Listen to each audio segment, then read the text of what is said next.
It's a Thursday edition of Locked On Grizzlies. Who is the third best member of the Memphis Grizzlies roster right now? Damichael Cole and I are going to debate that, plus an update on Jaren Jackson Jr.'s toe injury and what is the actual level of urgency for a true big man to come fill the void left by Jaren and Zach Edey to start the season coming up. All that and more on this episode of Locked On Grizzlies. Let's lock in.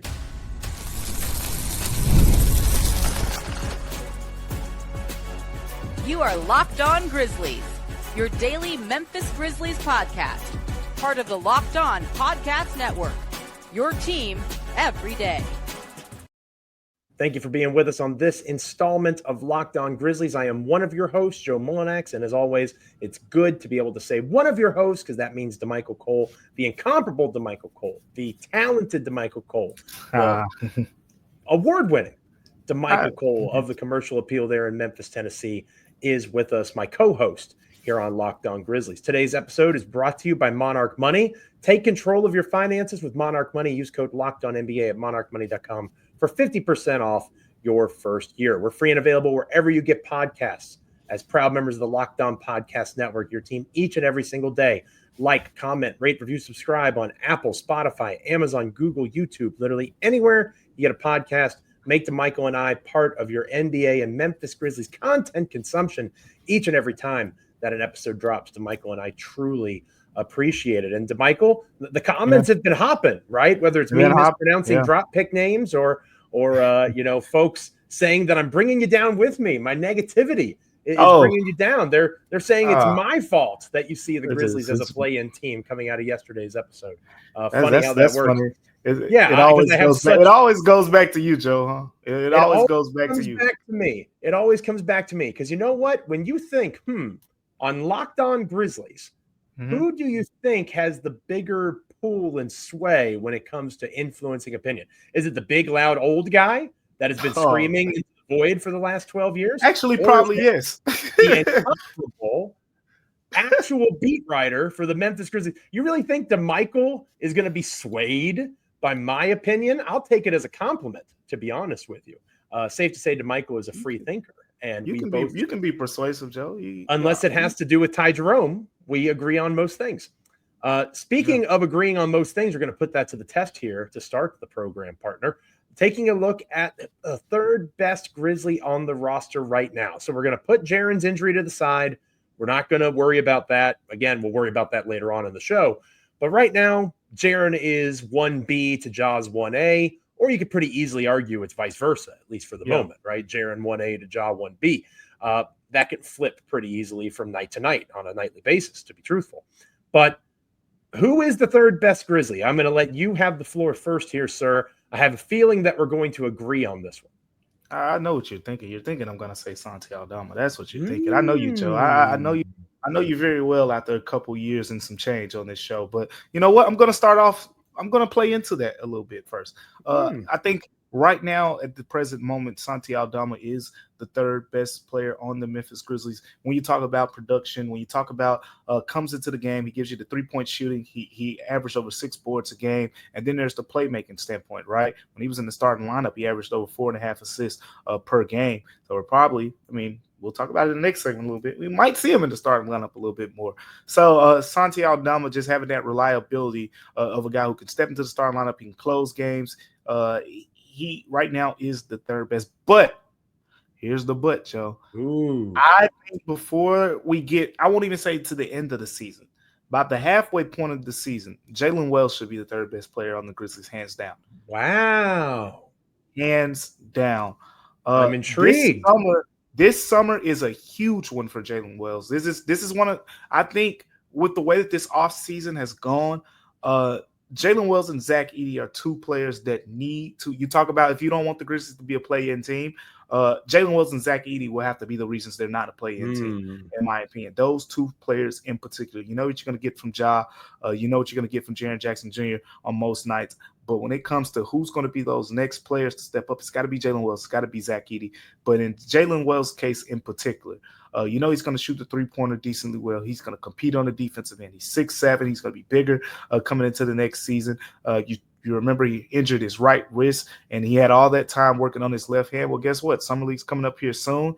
Even if we don't get to see him much in Summer League, well, so what? NBA regular season and preseason actually come up. Let's see how he uses what he learned from pretty much relying on that left hand during the time of the injury. If he can add some playmaking to his game, that's my one big question mark more than anything.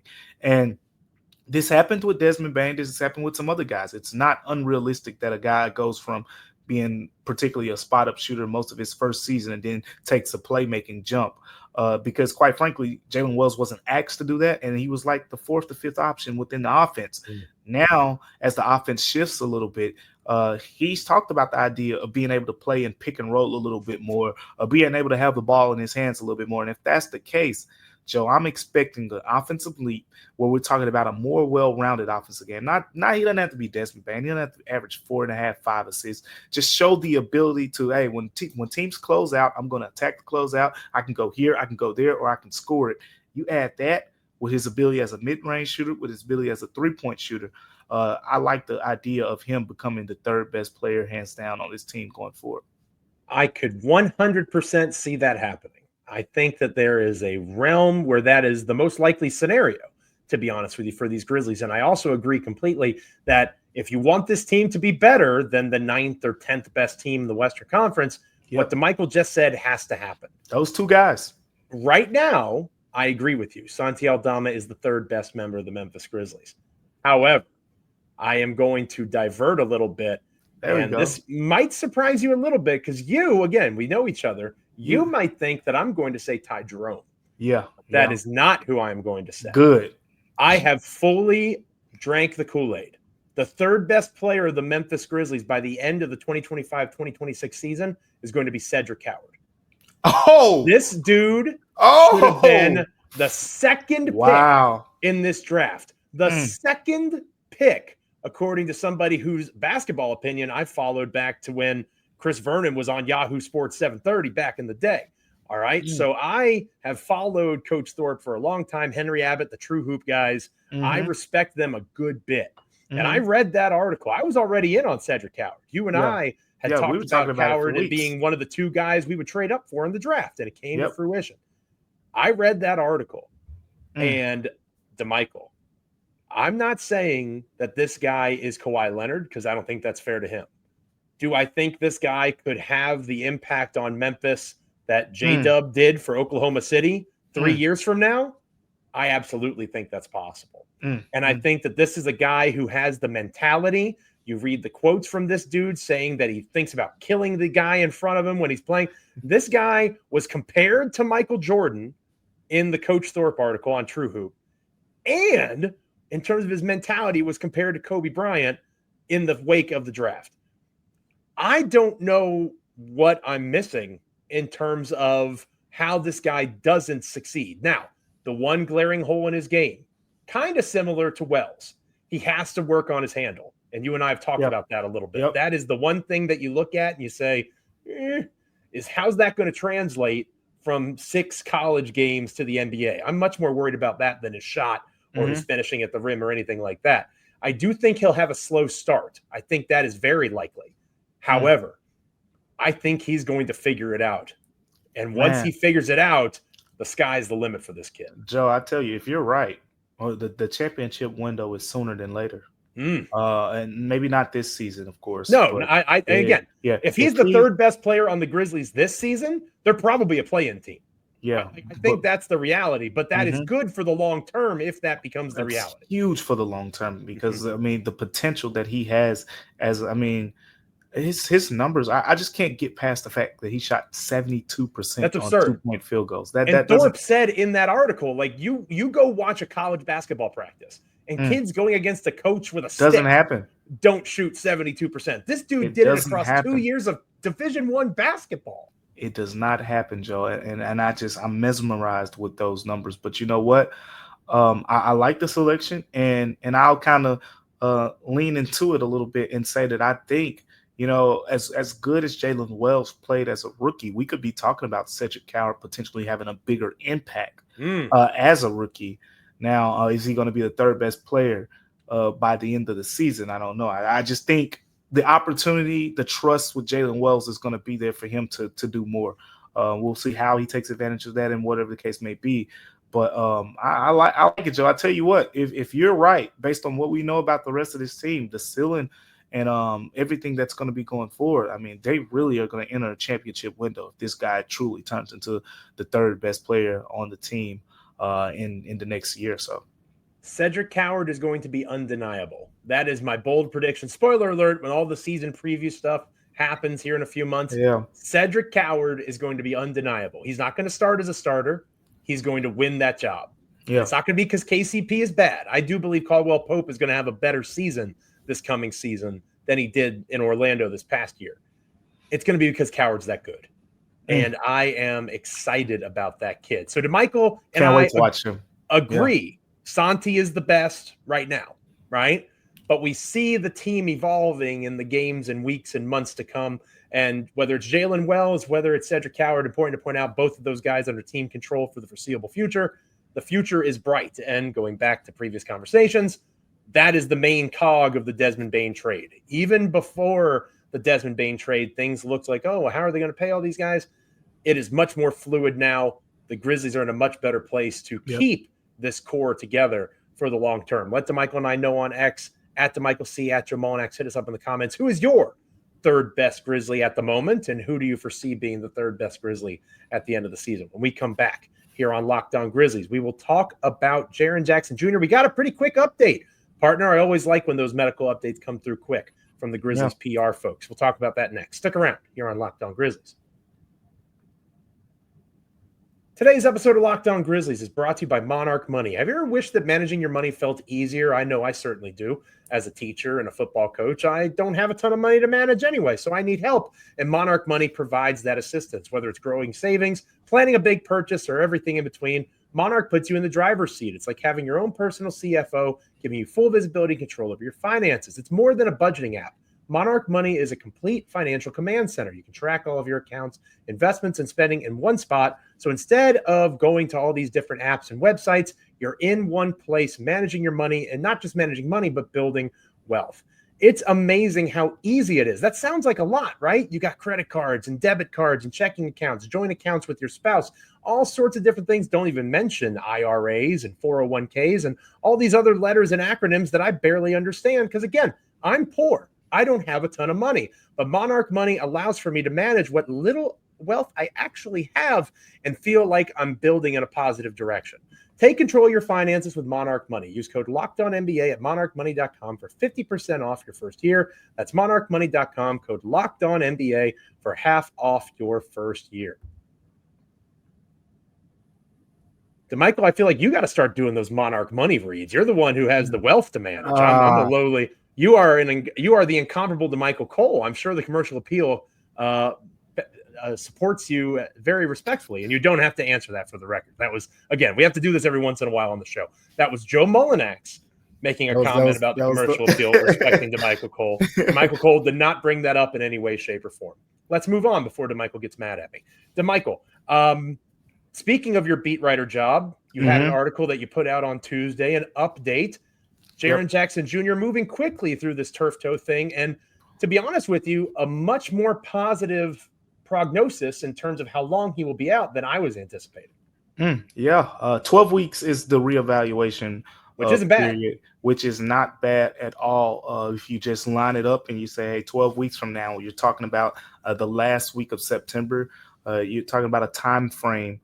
If you go back to last year and the year before that, the last week of September is usually when the Grizzlies are either in starting training camp, the very beginning of training camp, or it's right before. I think 2 years ago, they started at the beginning of October. Last year, they started around September 28th, 29th, somewhere around there. But at the end of the day, this reevaluation points kind of taps him to get checked again somewhere around the beginning of preseason camp. I think that's a great time because you even at the beginning of preseason camp, you still have roughly 2.5, in some cases, well, really 3 weeks. I know last season the Grizzlies didn't play until October in the 20s. I think it was like 24th, 25th when the Grizzlies started.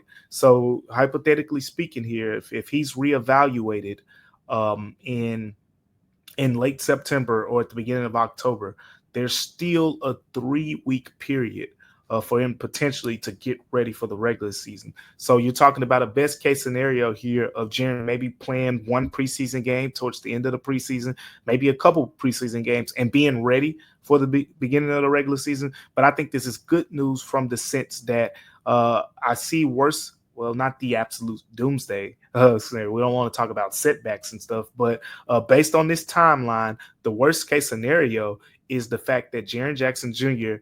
Could potentially just miss the beginning of the season, just a few games. If he's reevaluated at some point, let's say if it's even early October, I would suspect that he would only miss a few regular season games if the Grizzlies are very cautious with his ramp up. And I want to point that out because we've seen this happen before with him.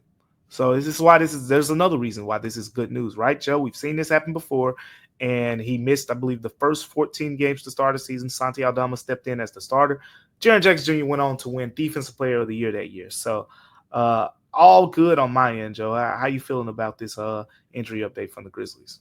I'm feeling fantastic about it. And I think you make a really important point there that I'll build off of a little bit. Yeah. Jaren hasn't officially signed it yet, right? None of this has actually officially come from the Grizzlies yet. Everything's agreed upon at this stage and reported. Yep. But Jaren has agreed to a 5-year with a player option, 5-year, $240 million extension, correct? Am I right on those numbers? Yep. No longer do you and I need to sit on this podcast, which is kind of sad because it's good for content, and talk about, is Jaren going to make all the NBA? Is Jaren going to make Defensive Player of the Year? Oh my gosh, he needs to get to the Supermax. He's leaving money on the table. There's no money to leave on the table. It's all there now. We talked about it yesterday. Generational wealth. It's already been established. So Jaren can sit down with the Grizzlies at this reevaluation and say, yeah, I'm feeling good. Let's have some time to build this thing up, right? Let's take a moment, take a breath, take a beat, and really make sure that I'm healthy so that when I come back, I'm not easing into it. Yep. I'm not nervous. I'm not like Vince Williams Jr., not his fault. Vince did his darndest. You've talked about this numerous times on the show. Vince did his very best to come back from a serious ankle injury. Vince Williams Jr. was never the same. You don't want to be in that spot if it's your second or first best player having the issue, right? So you want him to come back fully confident in that toe. Turf toe is one of those things that can be nagging. It can stick around. I think that this allows for them to be even more patient. And even if they are patient, that would still enable them to have Jaren back likely before Zach Edey will be back.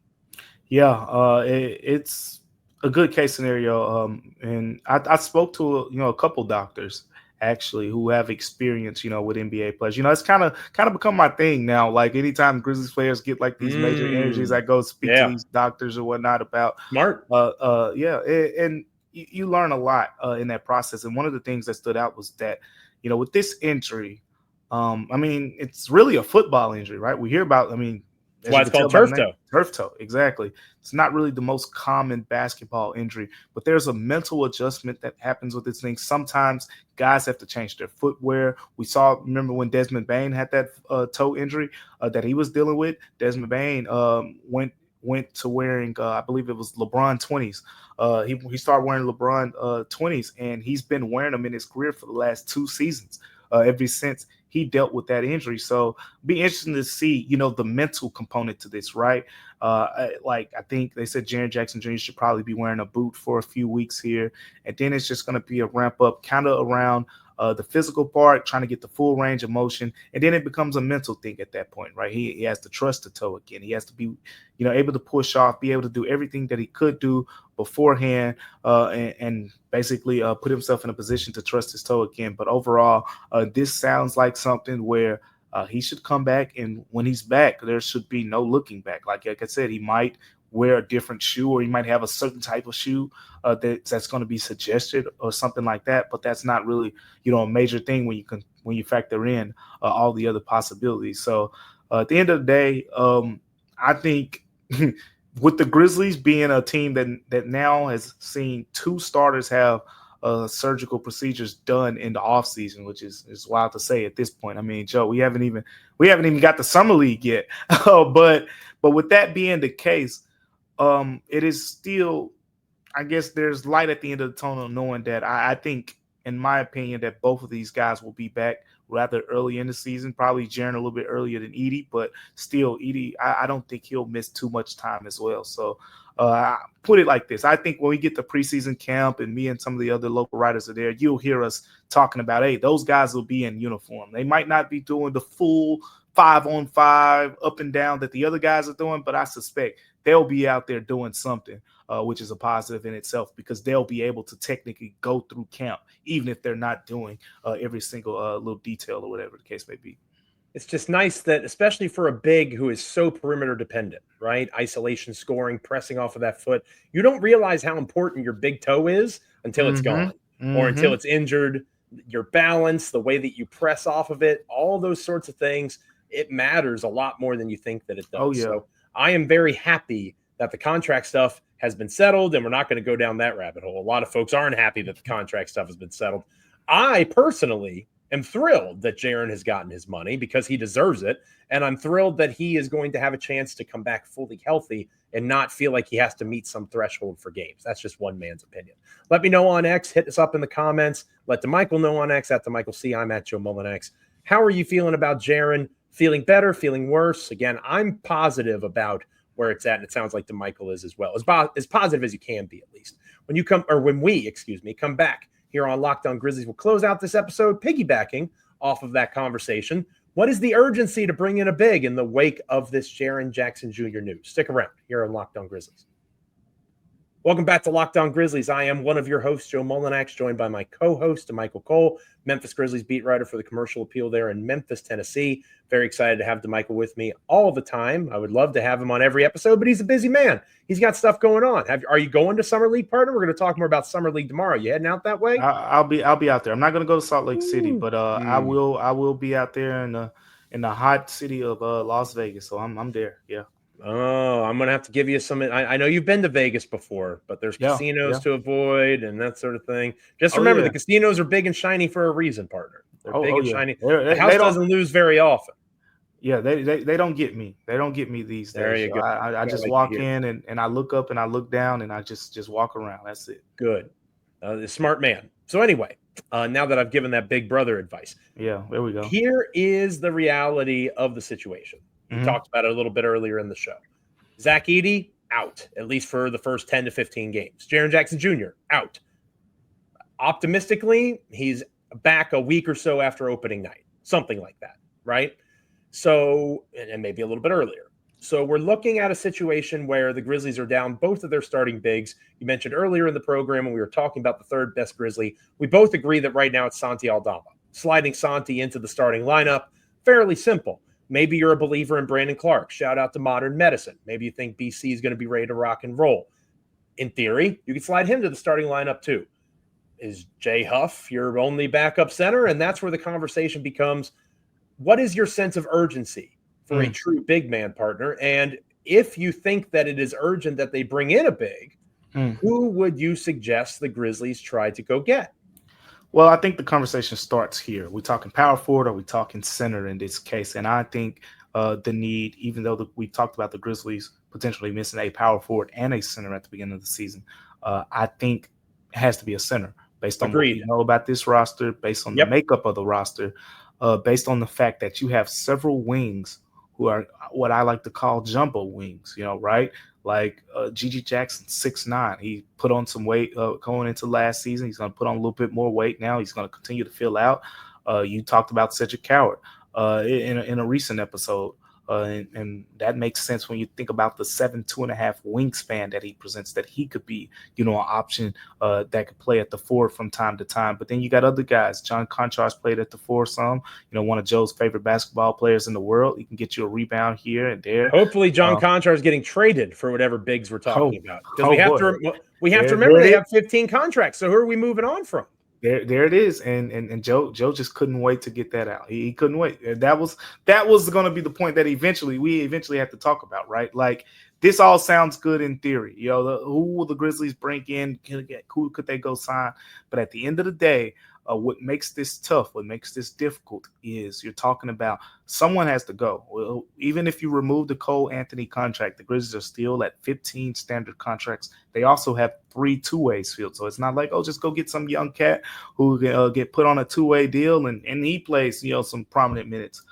Even in that case, right now, the Grizzlies don't have a big on a two-way. They potentially will have Javon Small, maybe Jamal Meshack, and then potentially Zion Pullen. At least that's the way that it's looking around. We know these two-way things are subject to change at any moment. We see a lot of times, even with Jay Huff, he wasn't a Grizzlies two-way option when he first got here.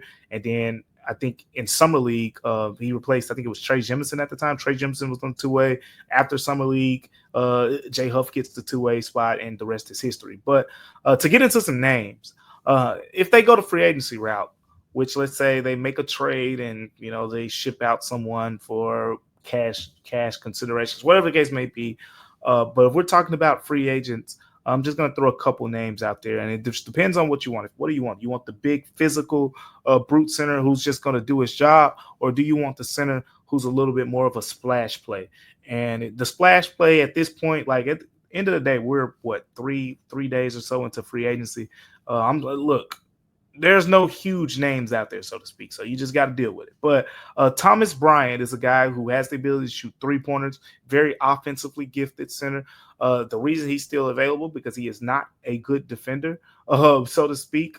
But when you talk about his offensive game, and a lot of people will remember Thomas Bryant as the player when LeBron James shot his fadeaway shot to break the record for most points scored in NBA history. Thomas Bryant was in the post calling for the ball. So that tells you how confident this guy is about his offensive game. But I like him as a splash play. You talk about he has the ability to set screens. He got a lot of minutes at time for the Indiana Pacers during their playoff run. I know at one point they shifted to Tony Bradley a little bit more. But offensively, Thomas Bryant is really gifted. And then if you were looking for the other option, right, you're looking for the guy who I've talked about the Grizzlies needing someone who can do some of the things that the team has struggled with for the most part. And that's when DeAndre Jordan comes up to me. Now, he's older. This is a 37-year-old center we're going to be talking about. Hold on. Sorry to interrupt you. I know what you're about to say. DeAndre Jordan, like of the Lob City Clippers, DeAndre Jordan? Joe. That's who we're talking about here? Joe, there's this song, and you probably watched it with your kids, Joe, because you're a great father. But it goes, it's on Disney, right? And are you going to sing to me right now? It goes, let it go, let it go. Yeah, I know you know it. Hold it back. And there he is. Yeah. Joe Mullinax, Father of the Year, everybody. I put him on the spot. That movie is fantastic. Frozen 2 soundtrack is better than Frozen 1, though. That's my hot take. Listen to the soundtrack. Have you listened to the Frozen 2 soundtrack? I've listened to Frozen 1, and I know. If you're a dad and you've listened to both Frozen soundtracks, hit me up in the comments. Let me know on X. Frozen 2 soundtrack better than Frozen 1. But anyway, DeAndre Jordan, I'll let it go. 2-time rebounding champ. And he's not the athlete that he used to be, of course. Like I said, 37 years old. But we're talking about what needs to be done when Zach Edey's out of the game. What does Zach Edey give you that no other Grizzlies center gives you? He gives you great screen setting. He gives you the ability to be physical and a great rebounder. When you take Zach Edey out of the equation, there is no one else on the entire Grizzlies roster that is great at those two things. Being very physical from the standpoint of he's going to bang, he's going to set hard, rugged screens, and he's going to get on the glass, and he's going to wipe those, wipe the ball off the glass. Zach Edey does that, no one else. So you take Zach Edey out, the Grizzlies are going to be a bad rebounding team. How do you avoid that happening? You sign DeAndre Jordan. He's a free agent right now. You say, look, DeAndre, look, Zebo comes to the games from time to time, but he'll play nice. Tony Allen's at a game every now and then. But look, we'll talk to him. We'll hash all that out, and we'll bring you in here. And we want you to do exactly what you did in your minor role with the Denver Nuggets over the last couple years. Last season, Joe, he only played 12 minutes a game. In those 12 minutes, 5 rebounds. 5 rebounds a game in just 12 minutes. If he does that with the Grizzlies, I think it's a win. He can still get after it on the offensive glass and get after it on the defensive glass. He sets real hard screens. It's simple to me, Joe. If you bring in DeAndre Jordan, you're going to get the same things that to a lesser degree, of course, but you're going to get some of the things that you'll miss with Zach Edey. The physical screen setting, the rebounding, and the Grizzlies will be able to kind of just stay afloat in that stretch without Zach Edey. So I'm looking at those two names, Zach Edey, Thomas Bryant, depending on what you favor. Yeah, DeAndre Jordan's going to be a tough sell for me as an old Grizzlies fan, but I do understand the logic. Everything you just said makes a ton of sense. I'm going to prefer Thomas Bryant because I'm jaded and I hold grudges. But before I do either of those things, I'm going to try a trade. And I'm going to call our new friends, the Orlando Magic, and I'm going to say, hey, you have a lot of centers there in Orlando. Yeah, you do. Goga Batadze, I believe that's how you say it. That's it. That's it. Hey, check me out with my pronunciations. I'm getting better. I have a John Conchar here. He's really good friends with Desmond Bane. Let's make a deal. Would you like a second-round pick? How about a heavily protected first? I wouldn't actually do that. That's me being very anti-Conchar. I will say that. I would not give a first-round pick to get that moving. But I would maybe offer another wing, like a Vince Williams Jr. or Gigi Jackson. If there's somebody that the team is not as high on, if there's somebody Tuomas Isolo is not as high on, I would need draft capital back in that example. Conchar for Goga works straight up. And in my opinion, let's do it, right? Let's rock. And I would be fine if that was the exchange and it checks that box. And Goga would come in and do a lot of the things that DeAndre Jordan could do as well. And there would be no need to waive anybody, that sort of stuff. I think we'd be okay. And again, I don't want people are going to yell at me. I'm not saying I would trade Vince Williams Jr. or Gigi Jackson. I'm saying if I had to sweeten the pot and they wanted another young prospect, I would ask for draft capital back in that sort of situation. That is where I was going with that. Because maybe something we talk about on a future episode, Damichael, you look at the roster, they've got a lot of wings now, and there's not going to be minutes for all of these dudes. It's definitely not going to be minutes for all these dudes. I like the idea of going to trade for a guy like Goga. Goga he was one of the better defensive centers in the league this past season. So you talk about someone who's going to come in and make a defensive impact and play his role to a T. He will do just that. And Goga will always have a special place in my heart, Joe. I don't know if you remember that viral clip when he was in the draft, 2019 NBA draft. How do I know that off the top of my head, Joe? Well, one, I was there. I was there in Brooklyn because I was interning with Sports Illustrated at the time. And when I was there at the draft that night, it was the night before the draft, but they were doing the player interviews. And there's this viral photo that many of you have seen by this point, where Zion Williamson is sitting right beside Goga in podiums. And there's like 30 to 40 media members and surrounding the pod around Zion Williamson. And then there's just Goga just sitting there, and he's just looking over there at the podium that Zion, and no one is over there. But I remember going up to that podium to talk to Goga, and nobody was over there. And I was like, hi, how you doing? So always will have there's two guys that happened with. That happened with him, that happened with Tyrese Maxey. Tyrese Maxey turned out to be pretty good, and Goga is a pretty good defender too. Yeah, shout out to Goga. I would enjoy having him, and because he's such a good defender, it's probable that Memphis would probably have to be the team sending out a second rounder or something like that to sweeten that pot. Let Damichael and I know in the comments. Hit us up on X at Damichael C at Joe Mullinax. How are you feeling about that urgency? I'm not as urgent as maybe Damichael is, but obviously with both Edey and Jaren out for the foreseeable future, even leading into opening night, something to explore to be sure. Thank you so much for being with us on this episode of Locked On Grizzlies. It is much appreciated. Damichael, we mentioned it earlier, our 4th of July episode of the show. Probably need to start looking at the Summer League schedule, Summer League roster possibilities. I would imagine Memphis will be announcing that soon. Yeah, it's definitely time to get into the Summer League talk. First game, July 5th. So there's going to be a quick turnaround. And then once it starts, it's going. I mean, they got 3 games in 4 nights in Utah. Then you got a couple days off. And then, I jump on a plane, head to Vegas, and the boys head to Vegas too. So a lot to talk about regarding Summer League. And we got to get into it. So it's fitting on the on the ultimate summer holiday, the 4th of July. We will have an episode, and we'll be focusing on the Summer League. Make sure you're with us. Thanks so much for being with us on this episode of Locked On Grizzlies and for making us your first listen today. For your second listen, find the Locked On NBA podcast where there is no offseason. Doug, Matt, and Hayes keep you up to date on contract negotiations, rumors, and everything you need to be the most informed NBA fan. Find Locked On NBA on YouTube or wherever you listen to podcasts. Part of the Locked On Podcast Network, your team every day, just like us here at Locked On Grizzlies. Make sure you're liking, commenting, rating, reviewing, subscribing on Apple, Spotify, Amazon, YouTube, Google, wherever you get podcasts. Make sure you're making Damichael and I a part of your Grizzlies and NBA content consumption each and every time that an episode drops. We appreciate you guys being with us each and every time. Hopefully you're an everydayer at this point. And if you're not, hopefully you enjoyed the show. At the very least, you enjoyed our singing voices, and you'll be back tomorrow for another installment of Locked On Grizzlies. And if you are an everydayer, you know that we've got to get down on a Friday. So it's going to be a fun show on the 4th of July. Make sure you're with us. Until then, stay locked in. Have a great one. Be safe out there. Stay cool. And we'll catch you next time here on Locked On Grizzlies. See you.